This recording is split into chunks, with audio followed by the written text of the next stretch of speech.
सुनो जी, मुझे 5,000 रुपये दीजिए। क्यों भाग्यवान, आज अचानक तुम्हें पैसों की जरूरत क्यों पड़ गई? क्यों जी, आपको नहीं पता? मुकेश अंबानी के सबसे छोटे बेटे अनंत अंबानी की शादी है। तो उससे हमारा क्या लेना देना है? अरे प्राणनाथ, आप बड़े भोले हो। मैं 5,000 रुपये का लिंडा खरीदूंगी और अनंत अंबानी की शादी में जाऊंगी। अरे भाग्यवान, भोला मैं नहीं तुम हो। उसे लिंडा नहीं लहंगा कहते हैं। हाँ हाँ, जो भी हो, मुझे फटाफट पैसे दो। मैं लहंगा खरीदने जा रही हूँ, फिर मुझे हेलीकॉप्टर लेने आने वाला है।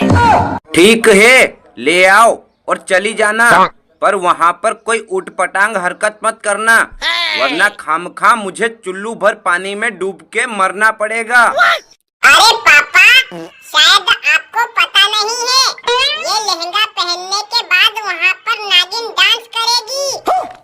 तू चुप कर करम जले, मुझे एक बार जाने तो दे, फिर मैं नागिन डांस क्या, खुजली डांस भी करूँगी। अरे भाग्यवान, एक काम करो, तुम वहाँ जाना रहने दो। क्यों जी, आपको पता है मुकेश अंबानी का सुबह से लेकर अब तक मेरे पास कम से कम 50 बार फोन आ चुका है, इसलिए जाना ही पड़ेगा। तुझे कैसे समझाऊं मैं भाग्यवान, वो लोग तुझे वहाँ मेहमान के रूप में नहीं बुला रहे हैं। अरे पापा, आप क्यों रोक रहे हो इस बेचारी को? जाने दो, वो लोग जब इससे बर्तन साफ करवाएंगे तब पता चलेगा इसे। देख कमीने, तू चुप कर। वो लोग अगर मुझसे बर्तन मंजवाएंगे तो भी मांज लूंगी, मुझे कोई फर्क नहीं पड़ता। अरे भाग्यवान, तुम बर्तन मांजने बैठ जाओगी तो तुम बूढ़ी हो जाओगी, तब तक पूरे बर्तन नहीं मांज पाओगी। कोई बात नहीं, मैं सारी जिंदगी वही बर्तन मांजती रहूंगी और तुम लोगों के लिए एक ट्रक भर के खाना भिजवा दूंगी, फिर बैठे बैठे सारी उम्र खाते रहना। अरे डायन, मैंने मना कर दिया ना, नहीं जाना मतलब नहीं जाना, फिर फालतू की जिद क्यों कर रही हो? देखो जी, मुझे वहाँ जाने से कोई नहीं रोक सकता, भले उसके लिए मुझे आपकी लाश से होकर गुजरना पड़े तो भी मैं जाऊंगी। अरे भाग्यवान, मैं तुझे बांधकर इतना मारूंगा कि तेरे दोनों हाथ पैर तोड़ दूंगा। मैं भी देखता हूँ फिर तू कैसे जाएगी। ये हुई ना बात, अब आया है ऊंट पहाड़ के नीचे। अरे नास पीटे, तू मेरा बेटा है या दुश्मन? हर वक्त अपने बाप के आगे मेरी ही बुराई करता रहता है। अरे मम्मी, आप भूल गई वो दिन जब आपने मुझे बांध के मारा था? बस उसी दिन से मेरे पिछवाड़े के 2 टुकड़े हो गए हैं। अरे बेटा, मुझे माफ कर दे, आज के बाद मैं तुझे नहीं मारूंगी, और वैसे भी पिछवाड़ा पहले से ही 2 भागों में बटा हुआ है। और रही बात तेरे बाप की, वो मुझे इज्जत से नहीं जाने देंगे तो मैं ईंट मार के उनका सिर फोड़ दूंगी। कालू बेटा, ए कालू बेटा, क्या कर रहा है?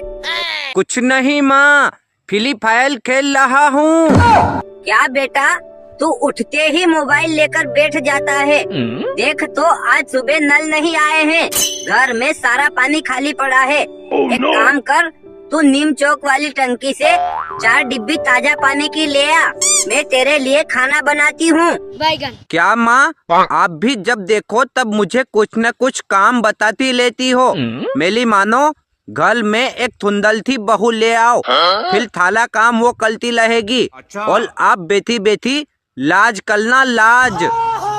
अरे बेटा, एक तो तेरी जबान तोतली और ऊपर से तेरा रंग भी काला, ऐसे में कौन लड़की तुझसे शादी करेगी? मुझे तो लगता है तुझे सारी उम्र कुंवारा ही रहना पड़ेगा। अरे माँ, ऐसी बात नहीं है, मैं एक लड़की को पसंद करता हूँ और वो भी मुझसे बहुत प्यार करती है।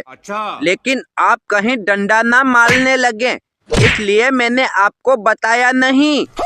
अरे बेटा, मैं तुझे क्यों मारूंगी? मुझे तो ये जानकर खुशी हो रही है कि मेरे बेटे से भी कोई लड़की प्यार करती है। एक काम करना, तू उसे कल घर बुला कर लाना। मैं उससे कुछ बात करना चाहती हूँ। ठीक है मम्मी। अले थिमला, तुम्हारे लिए एक थलपलाइद है। आज मम्मी ने तुम्हें घर बुलाया है। ठीक है बाबू, मैं आऊंगी। लेकिन आंटी जी ने हमारे रिश्ते को रिजेक्ट कर दिया तो फिर हम लोग क्या करेंगे? अले थिमला, तुम टेंशन मत लो। मेरी मम्मी बहुत अच्छी है। वो तुमसे कुछ बात करने के बाद तुम्हारे घर वालों से मिलेगी और हमारी सगाई पक्की करवा देगी। थलपलाइद, देखो मैं आ गई बाबू। कहाँ है आंटी जी? आओ शिमला और पलंग पर बैठ जाओ। और हाँ, मम्मी के आते ही उनके पैर छूना और आशीर्वाद लेना। देखो मम्मी आ रही है। पाए लागू आंटी जी। हमेशा खुश रहो बेटा। तुम्हारा नाम क्या है और तुम मेरे बेटे से कितना प्यार करती हो? मेरा नाम शिमला है और मैं आपके बेटे से इतना प्यार करती हूँ कि अगर ये मुझे नहीं मिले तो मैं जहर खा लूंगी। वो तो ठीक है बिटिया, लेकिन तुम्हारे घर वाले इस रिश्ते से ना कर देंगे तो फिर तुम क्या करोगी? अरे आंटी जी, वो कभी मना नहीं करेंगे। उनका तो कहना है कि लड़का चाहे गोला हो या काला, पर हो थलकाली दो वाला। और फिर आपका बेटा पटवारी की नौकरी करता है। ठीक है बिटिया, आने वाली 22 जनवरी को तुम्हारी सगाई कालू के साथ करवा के मैं तुम्हें अपने बहू के रूप में स्वीकार करती हूँ। अरे मम्मी जी, सिर्फ सगाई क्यों? मैं तो कहती हूँ कि आप चट मंगनी और पट ब्याह करवा दीजिए। दोस्तों, वीडियो अच्छा लगा हो तो इसे लाइक और चैनल को भी सब्सक्राइब